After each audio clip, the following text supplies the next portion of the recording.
Wait వల్ల వేస్తున్నారు అని విపరీతంగా ఉంది.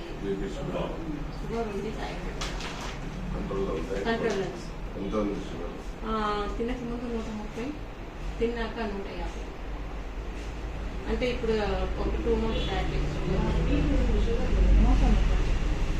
మోకాలు నొప్పి ఇప్పుడు ఎక్కువ ఏమి లేదు. ఇది అందుకు పండుకోలేసి కీళ్ళకి నొప్పి వస్తుంది. షుగర్ తిన్న తర్వాత ఎంత ఉంది? 150. ఏం టాబ్లెట్ వేస్తుంది? మర్చిపోయింది. థైరాయిడ్ ఎంత ఉంది?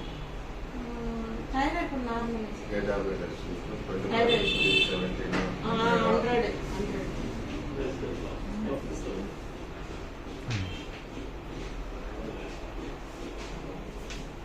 100. నొప్పి ఎక్కువ సార్ మరి పండుకొని లేస్తే ఎక్కువ బాడీ పెయిన్స్.